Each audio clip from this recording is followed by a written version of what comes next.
दोनों हाथ ऊपर তোলেন তো, নাড়াচাড়া দেন, জবান খুলে আওয়াজ করে বলেন সুবহানাল্লাহ, আলহামদুলিল্লাহ, লা ইলাহা ইল্লাল্লাহ, আল্লাহু আকবার।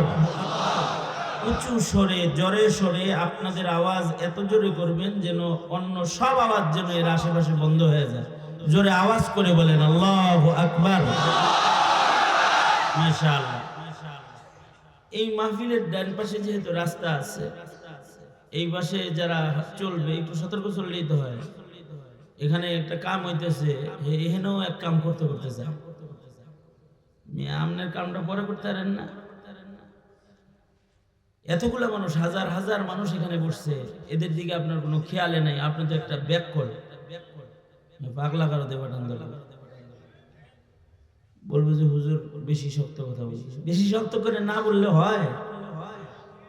নরমে কাম হয় না, হাসিনারও কাম হয় নাই, কারোর কাম হয় না। স্বভাব খারাপ হয়ে গেলে পরে নরম কাজ হয় না। বাঙালির স্বভাব খারাপ। যাই হোক, আমি ঠান্ডা দেবো কিছু কথা বললে বলছিলাম যে আলাপ সালাপ তো মোহতারাম হাজিরিন। আমার দ্বিতীয় কথা, এক নম্বর কথা বলেছি কিছু কিছু আয়াতে কারিমা কোনো তরজমা হওয়াও জরুরি না, তাফসীর হওয়াও জরুরি না, বরকতের জন্য পড়া হয়, এটারও উপকার আছে। আর দ্বিতীয় কথা, কোরআনে হাকিমের মধ্যে আল্লাহ তাআলা আমাদেরকে ঈমানদার বলে ডেকেছেন। আমাদের পূর্বের কোন নবীর উম্মতকে আসমানি কিতাবে অথবা কোন নবীর মাধ্যমে উম্মতদেরকে আল্লাহ তাআলা ঈমানদার বলে ডাকেন, আমাদের ডাকছেন। আওয়াজ করে বলেন, শুকরিয়া আদায় করে আলহামদুলিল্লাহ। আমাদের ডাক দিছেন, এই আমার পেয়ারা ঈমানদার বান্দা বান্দিরা। এটা আমাদের একটা ভাগ্য।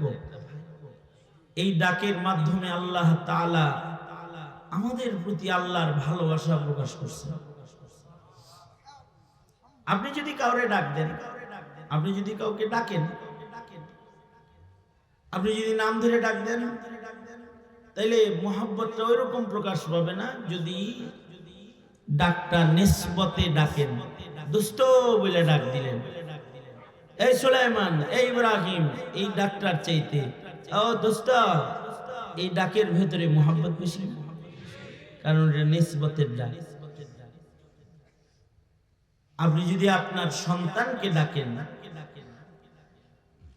এই আবু বকর, এই ওমর, এই ওসমান, এই আলী, এদিকে যতটুকুন ভালোবাসা প্রকাশ পাবে, এর চেয়ে হাজার গুণ বেশি ভালোবাসা প্রকাশ পাবে নাম ধরে ডাক না দিয়া যদি আপনি ডাক দেন, আব্বু এখানে আসো, তাহলে ওর হৃদয়টা বড় হয়ে যাবে।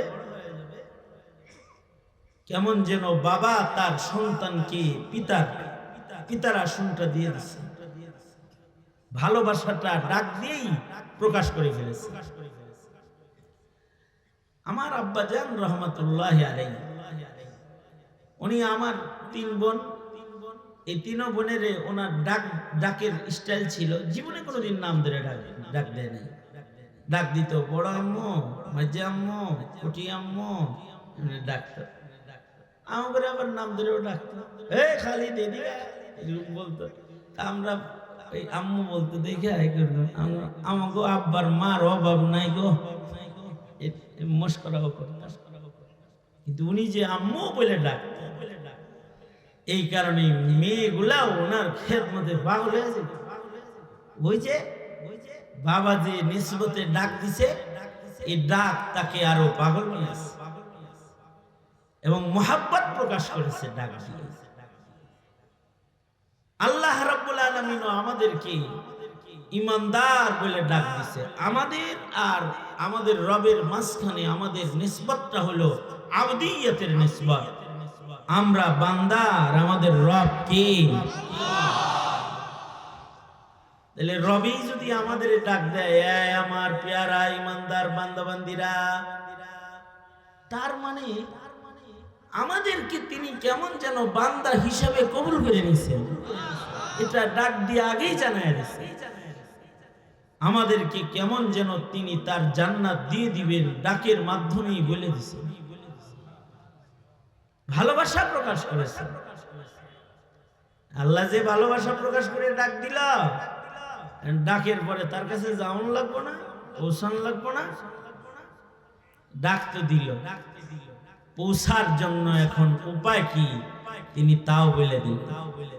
আমার কাছে পৌঁছতে চাও, আমাকে পাইতে চাও, তুমি সফল হইতে চাও, লাআল্লাকুম তুফলিহুন।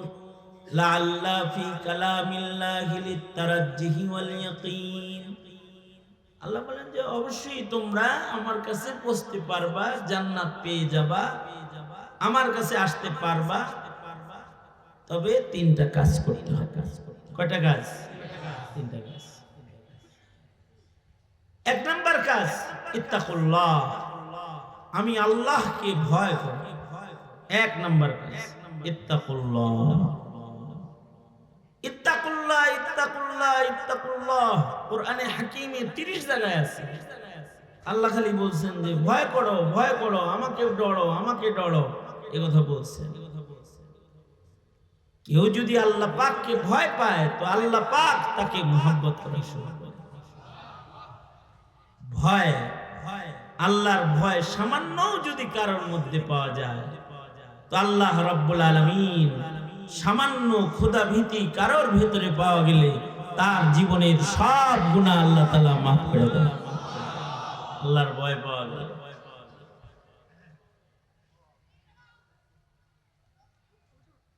আল্লাহকে ভয় করো, ইত্তাকুল্লাহ, আল্লাহকে ডরো।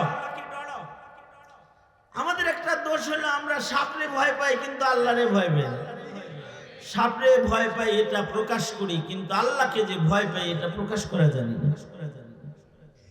বাঘেরে ভয় পায় এটা প্রকাশ করে কিন্তু আল্লাহরে ভয় পায় এটা প্রকাশ করে না। ভূমিকম্পকে ভয় পায় বোঝা যায় কিন্তু ভূমিকম্প যিনি দেয় তারে ভয় পায়।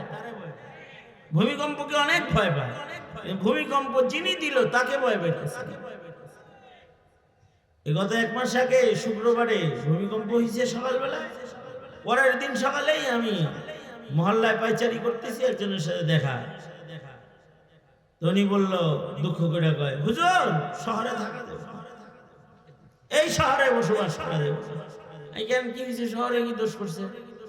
জানেন না আগামীতে ভূমিকম্প 9 পয়েন্ট আসতেছে একটা, আর ও বড় সড় আইতেছে ভূমিকম্প। আবহাওয়া অফিস খবর দিছে। আমি বললাম 9 পয়েন্ট ভূমিকম্প আসতেছে, তাই এই কারণে কি শহরে থাকা যাবে না? যাইবেন করে গ্রামে জায়গা। কেন গ্রামে যাবে? এখানে একটা বাসা যেটা ভাড়া নিয়েছি হুজুর, এটা 11 তলা বিল্ডিং, তো 7 তলার উপরে। এইবার যে নড়ছে টরছে বিল্ডিং এরকম করছে, আর ওই 9 পয়েন্ট হইলে 11 তলা থাকতো না। এটা পয়সা দেব বললে আমি তো মাঝখানে, আমি না। তাইলে কই গেলে বাঁচবেন? জায়গা টিনের ঘর, ভূমিকম্পের তো ডর মন নাই।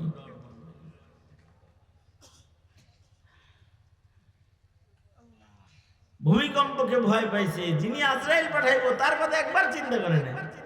অথচ যেই আল্লাহ 7 তলায় আজরাইল পাঠায় ওই আল্লাহ গাছতলায় বিল্ডিং এর মানুষরে যে আল্লাহ আজরাইল পাঠায় লয়ে যায়, পুরে ঘরের লোকরে ওই আল্লাহই আজরাইল পাঠায় লয়ে যায়। আর সময় মতোই নেয়, হায়াত ফুরানোর আগে কাউরে নেয় না। ইদা জাআ আজালুহুম লা ইস্তাখিরুনা সাআতান ওয়ালা ইস্তাকদিমুন। আগেও হবে না, পরেও হবে না, সময় মতোই যখন সময় এসে যাবে, হয়ে যাবে মরা, তো লয়ে যাইব। পালানের লাইন নাই, পালানোর। আসমানেও কেউ পাড়ি জমায়, খোদা আজরাইল আসমানে যাই হেরে লয়ে যায়।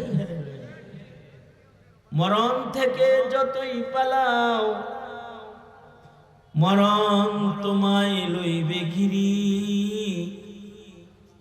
যদিও সুদূর আকাশ পানে পালাও সেথায় লাগায় সিঁড়ি।